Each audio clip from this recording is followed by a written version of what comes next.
আলাইকুম বন্ধুরা, কেমন আছেন? আশা করি আপনারা ভালোই আছেন।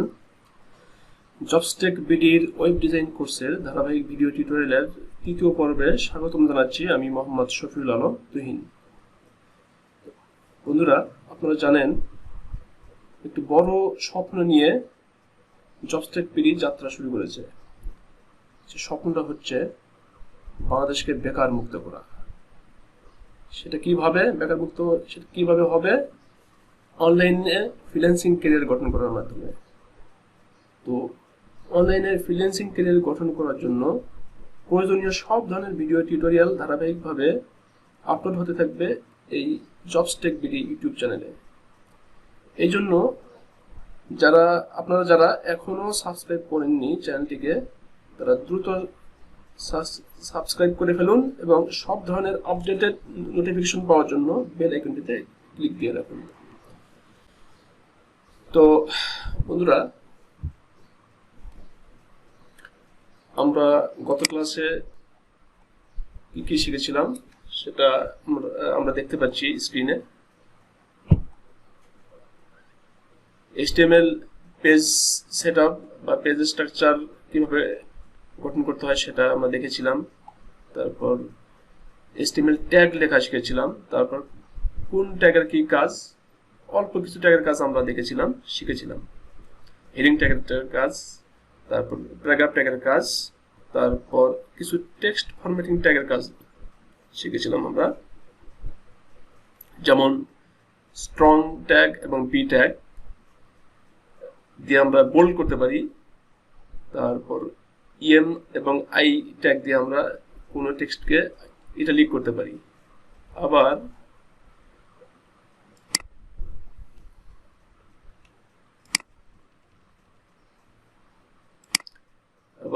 কোনো টেক্সটের নিচে আমরা আন্ডারলাইন দিতে চাইলে আমরা ইউ ট্যাগ ব্যবহার করতে পারি এবং ইউ ট্যাগ ব্যবহারের মাধ্যমে আমরা এটা করতে পারি, কোনো টেক্সটের নিচে আন্ডারলাইন দিতে পারি। তো আজকে আমরা শিখব টেক্সট ফরম্যাটিং ট্যাগ, আরো অন্যান্য যে ট্যাগগুলো আছে সেগুলোর কাজ। তারপর অ্যাঙ্কর ট্যাগ এবং ইমেজ ট্যাগের কাজ। তারপর শিখবো আমরা অর্ডার এবং আনঅর্ডার লিস্ট। তো এখন আমরা দেখব, গত ক্লাসে আমরা বোল্ড করা শিখেছি, ইটালিক করা শিখেছি এবং আন্ডারলাইন কিভাবে কোনো টেক্সটের নিচে আন্ডারলাইন কিভাবে নিয়ে আসতে হয় সেটা আমরা শিখেছি। তো এইবার আমরা আজকে দেখবো আমরা যে কোনো টেক্সটকে যদি আমরা হাইলাইট করতে চাই তাহলে আমরা কিভাবে করতে পারি। সেটা করতে পারি আমরা মার্ক ট্যাগের মাধ্যমে। এখন মার্ক ট্যাগ কিভাবে লিখতে হয়, আমরা ট্যাগ তো আমরা লেখা শিখেছি। এবার দেখবো আমরা মার্ক ট্যাগ কিভাবে লিখতে হবে। মার্ক শুরু এবং এখানে শেষ। এই যে মার্ক ট্যাগ, এই টেক্সটটুকু হাইলাইট হওয়ার কথা। চলুন দেখি আমরা। Save and refresh. ইয়েস, দেখছেন যে টেক্সটগুলোকে আমরা মার্ক ট্যাগের মধ্যে রেখেছি সেই টেক্সটগুলো হাইলাইট হয়ে গেছে, মানে হলুদ আকার হয়ে গেছে, মানে হাইলাইট হয়ে গেছে। তো এবার আমরা দেখব যে কোনো টেক্সটকে নর্মাল টেক্সটের চেয়ে ছোট করে দেখাতে চাইলে কোন ট্যাগের মাধ্যমে আমরা করতে পারি, স্মল ট্যাগের মাধ্যমে। সেটা আমরা দেখব। চলুন আমরা দেখি। ধরুন আমরা এই টেক্সটকে আমরা ছোট আকারে দেখাতে যাচ্ছি, তাহলে আমরা স্মল ট্যাগ ব্যবহার করব। স্মল ট্যাগের শুরু,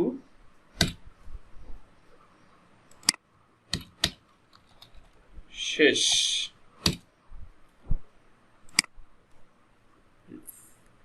সেভ এন্ড রিফ্রেশ। দেখুন এই যে নর্মাল টেক্সটের চেয়ে ছোট আকারে দেখাচ্ছে। আচ্ছা, আমরা এক কাজ করলে ভালো হয়, সেটা হচ্ছে ব্রাউজারকে ছোট করে নেই এবং কোড এডিটরকেও ছোট করে নেই, তাহলে পাশাপাশি ভালো দেখাবে। তো আমরা টেক্সট হাইলাইট করা শিখলাম, তারপর টেক্সট স্মল করা শিখলাম, ছোট করা শিখলাম।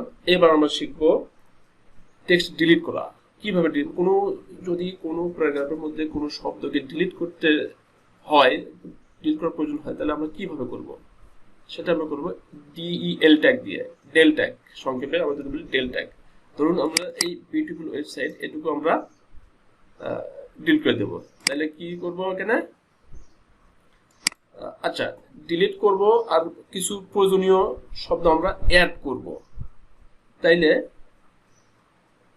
ডিলিট করতে হয় DEL ট্যাগ দ্বারা, আর অ্যাড করতে হবে INS ট্যাগ দ্বারা। INS মানে হচ্ছে ইনসার্ট, ইনসার্টের INS তিনটি অক্ষর নিয়ে INS ট্যাগ গঠন করা হয়েছে। তো ইনসার্ট মানে সংশোধন করা। চলুন আমরা দেখি। আমরা বিউটিফুল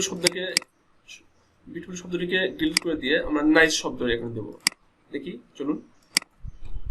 DEL, আচ্ছা, ডেল ট্যাগের শুরু, ডেল ট্যাগের শেষ। এখানে আমরা একটি নতুন ট্যাগ শিখব, INS।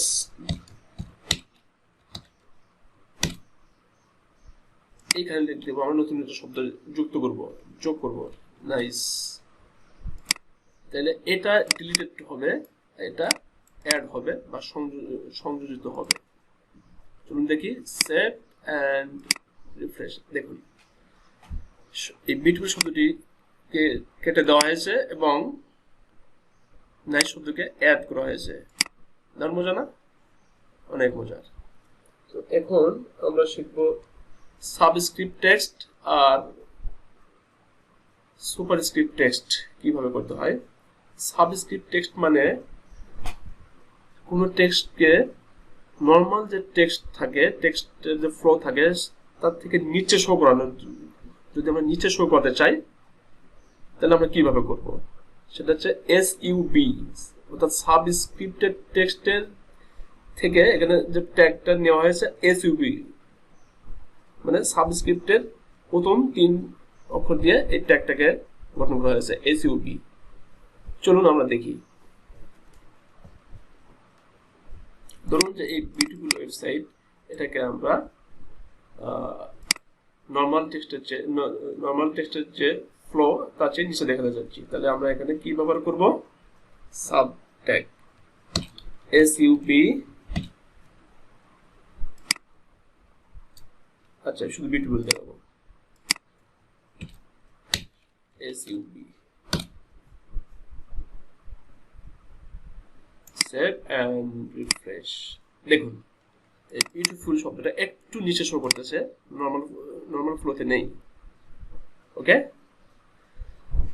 তো এবার আমরা শিখবো সুপারস্ক্রিপ্টেড টেক্সটের, মানে সুপারস্ক্রিপ্ট টেক্সট আমরা কিভাবে তৈরি করবো সেটা আমরা দেখবো। SUP ট্যাগ দিয়ে করব। চলুন, ধরুন আমরা ফার্স্টটাকে আমরা সুপারস্ক্রিপ্টেড দেখাতে যাচ্ছি। একটু নর্মাল সুপারস্ক্রিপ্ট টেক্সট মানে হচ্ছে নর্মাল টেক্সটের যে ফ্লো তার থেকে একটু উপরে থাকবে। চলুন আমরা দেখি।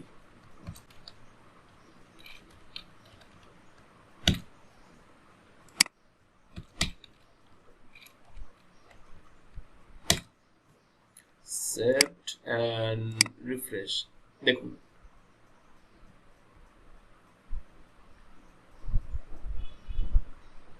দেখুন সুপার SUP ট্যাগের মাঝখানে যে শব্দটা আছে সেটা নর্মাল যে টেক্সটের যে ফ্লো তার থেকে উপরে দেখাচ্ছে। এটাই হচ্ছে সুপার SUP ট্যাগের কাজ। তো SUB ট্যাগ আর SUP ট্যাগ দিয়ে আমরা দুটা গুরুত্বপূর্ণ মজার জিনিস দেখতে পারি আমরা। চলুন আমরা দেখি। আমরা SUB ট্যাগ দিয়ে আমরা পানির সংকেত লেখা দেখব, আর SUP ট্যাগ দিয়ে আমরা a plus b whole square কিভাবে লিখতে হয় সেটা আমরা দেখব। চলুন,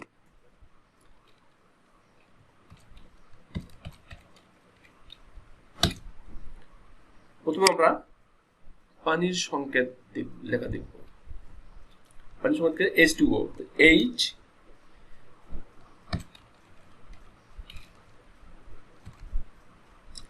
সাব ট্যাগের শুরু, সাব ট্যাগের শেষ, মাঝখানে টু, এখানে ও, সেভ এন্ড রিফ্রেশ। দেখুন পানির সংকেত হয়ে গেছে, দেখছেন? মজা না? অনেক মজা। তো আমরা এখন a plus B whole square লেখা শিখবো। চলুন দেখি। এটা করতে হবে sup ট্যাগ দিয়ে, sup ট্যাগ দিয়ে। তো এখানে আমরা দেব a প্লাস বি,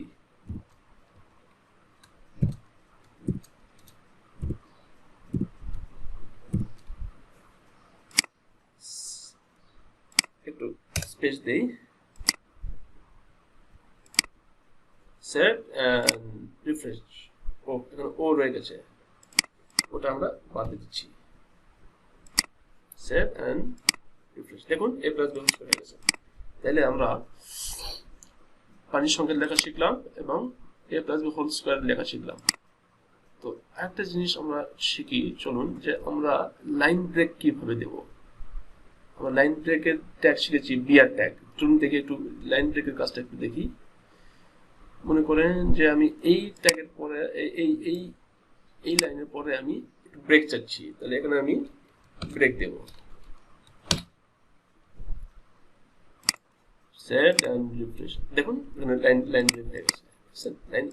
এই লাইনটা এখান থেকে শুরু হয়ে গেছে। আবার এটা হচ্ছে ব্রেকের কাজ, ব্রেক ট্যাগের কাজ। আচ্ছা, এখন আমরা শিখবো অ্যাঙ্কর ট্যাগের কাজ। আচ্ছা, তাহলে অ্যাঙ্কর ট্যাগটা কি? অ্যাঙ্কর ট্যাগ হচ্ছে যে ট্যাগের মাধ্যমে হাইপারলিংক তৈরি করা হয়। হাইপারলিংক মানে হচ্ছে ক্লিকেবল টেক্সট তৈরি করা হয়। মানে কোনো টেক্সটের উপর লিঙ্ক ক্রিয়েট হয় এবং সেই লিঙ্কে ক্লিক করলে অন্য একটা ওয়েবসাইট ওপেন হবে। এটা হচ্ছে অ্যাঙ্কর ট্যাগের কাজ। তো অ্যাঙ্কর ট্যাগ লেখা আমরা শিখি, চলেন কিভাবে। এ ট্যাগ দিয়ে লিখতে হয়। আমরা চাচ্ছি যে এই ওয়েবসাইট টেক্সটকে আমরা হাইপারলিংক করতে চাচ্ছি, চলুন, মানে ক্লিকেবল করতে চাচ্ছি, চলুন। আচ্ছা, ফার্স্ট ওয়েবসাইটটাকে আমরা ক্লিকেবল করতে চাচ্ছি, তাহলে চলুন আমরা করি, ট্যাগ লেখা শুরু করি। এ ট্যাগ, এখানে একটু নতুন জিনিস শিখবো আমরা, সেটা হচ্ছে অ্যাট্রিবিউট, HREF, এটা হচ্ছে অ্যাট্রিবিউট। এই অ্যাট্রিবিউট লিখতে হয় এভাবে, equal to double quotation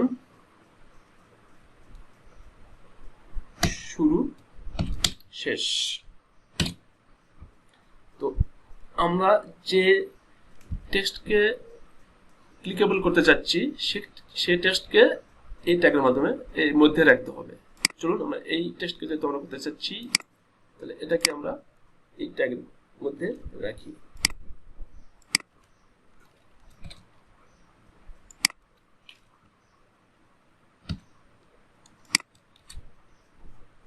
save and refresh. Clickable হয়ে গেছে, কিন্তু ক্লিক করলে কোথাও যাবে না, কারণ আমরা এখানে লিঙ্ক দেন, লিঙ্কের আমাদের থেকে এখানে দিতে হবে। চলুন আমরা এখানে google.com এর লিঙ্ক দেই আমরা আপাতত, www.google.com, সেভ এন্ড রিফ্রেশ।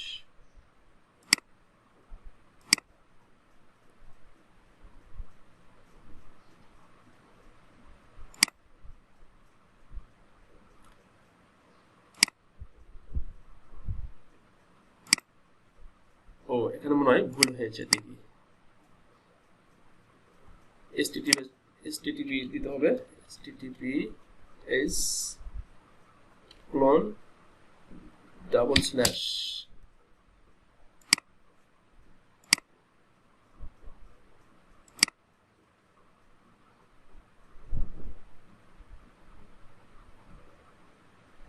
এই যে গুগল ক্রোমের পেজ চলে আসছে, দেখছেন? গুগল ক্রোমের পেজ চলে আসছে। তো আমরা যেই পেজে আছি ওই পেজে ওপেন হয়েছে এটা, তো আমরা চাচ্ছি যে এটা অন্য পেজে ওপেন হবে।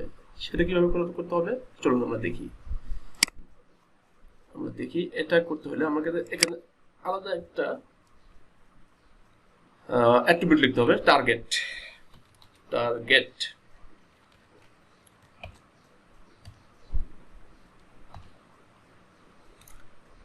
ডাবল কোটেশন, তারপর এখানে হবে আন্ডারস্কোর ব্ল্যাঙ্ক। তো এবার দেখি সেভ এন্ড রিফ্রেশ। এবার এখানে ক্লিক করলে এটা অন্য ট্যাবে ওপেন হবে, অন্য ট্যাবে ওপেন হবে। দেখুন এই যে দেখুন অন্য ট্যাবে গেছে। আমরা যে পেজে ছিলাম সে পেজে আর নাই, সে পেজে ওপেন না হয়ে সেটা অন্য ট্যাবে ওপেন হয়েছে। এটা হচ্ছে এই টার্গেট যে অ্যাট্রিবিউট, এটার কাজ। সো আমরা অ্যাঙ্কর ট্যাগের কাজও দেখলাম। এবার আমরা দেখব ইমেজ ট্যাগের কাজ, অর্থাৎ ছবি, মানে ওয়েবসাইটে যদি ছবি না থাকে ভালো লাগে না দেখতে। সো চলুন আমরা ইমেজ ট্যাগ, কিভাবে ইমেজ ট্যাগের মাধ্যমে ছবি আপলোড করতে হয় ওয়েবসাইটে আমরা দেখি। চলুন। তো ট্যাগ লিখতে হয়, ট্যাগ লিখি দেন ইমেজ। এখানে নতুন একটি অ্যাট্রিবিউট শিখবো, এসআরসি। এসআরসি মানে সোর্স। তো source equal to double quotation, আবার একটা অ্যাট্রিবিউট শিখবো সেটা alter, ALT equal to double quotation শেষ। এই ইমেজ ট্যাগটাও কিন্তু এমটি ট্যাগ বা সিঙ্গেল ট্যাগ। দেখুন এটার কোনো এন্ডিং নাই, দেখছেন এটা কোনো এন্ডিং নাই। তো কি করলে ছবি আসবে সেটা আমরা দেখব। চলুন আমরা ছবি আমরা রেখেছি এখানে, এই ছবির যে পথটা এখানে বলে দিতে হবে। সোর্সের মধ্যে আমরা এই ইমেজ পথটা বলে দেব। তাহলে এখানে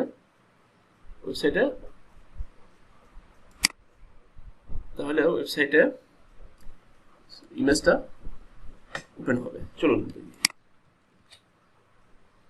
এই অল্টার টেক্সট মানে হচ্ছে যদি কোনো কারণে ইমেজটা ওপেন না হয় তাহলে সেখানে কিছু টেক্সট শো করবে। সেই টেক্সটটা এই অল্টার টেক্সটের মধ্যে যেটা দেবেন সেটা শো করবে। চলুন দেখি, আমরা দেখি। ধরুন এখানে দিচ্ছি মাই ইমেজ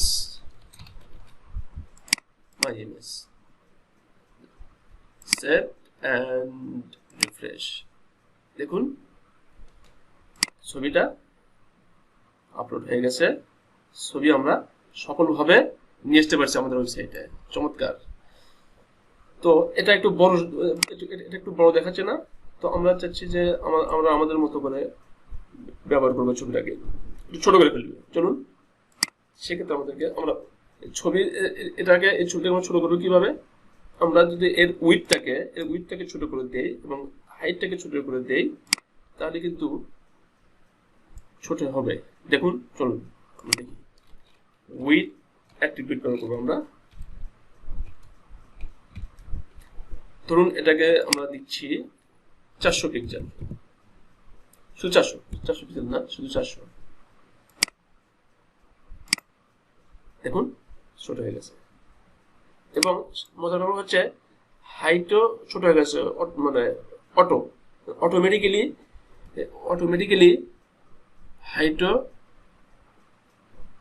চেঞ্জ হয়ে গেছে, মানে উইথ অনুযায়ী হাইট অটো চেঞ্জ হয়েছে। তার মানে এখানে হাইটটা হচ্ছে অটো,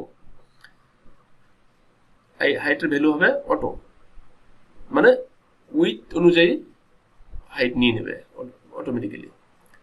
তো আমরা ছবি এখানে আমরা হাইট অ্যাট্রিবিউট ব্যবহার করে দেখি।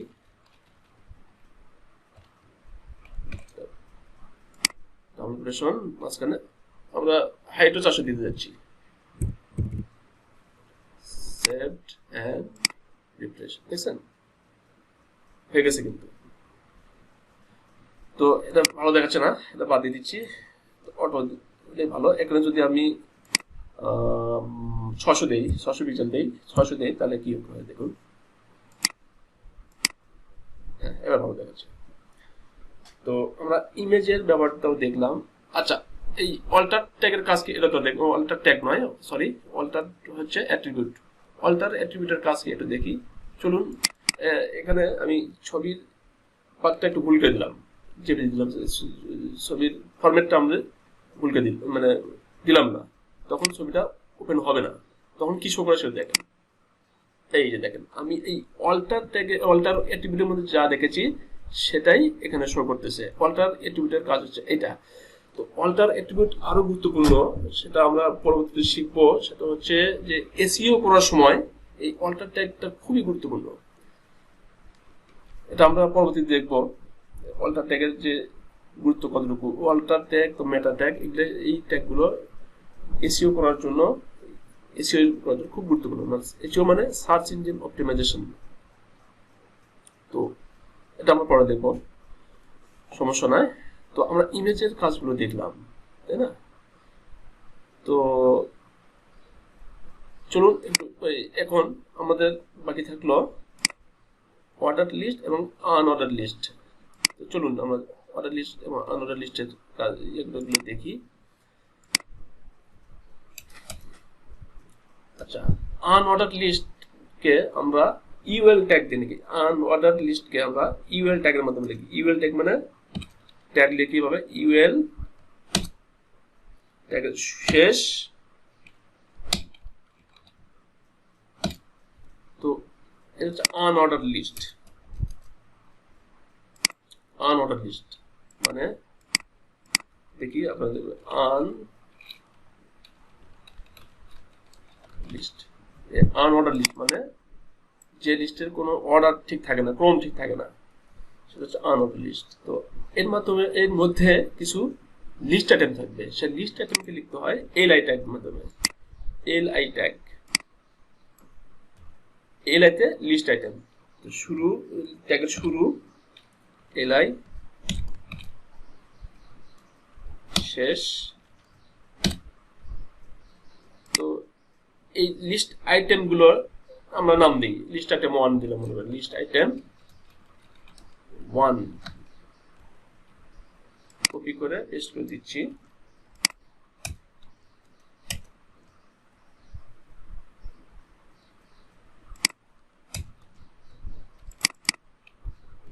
টু, 3, 4। তো চলুন একটু রিফ্রেশ দিয়ে দেখি কি অবস্থা। দেখছেন এই যে বুলেট আকারে আসছে, যেহেতু এটা আনঅর্ডার লিস্ট এই জন্য এটা বুলেট আকারে আসছে। আচ্ছা, ছবিটাকে ওপেন করে দেখি যে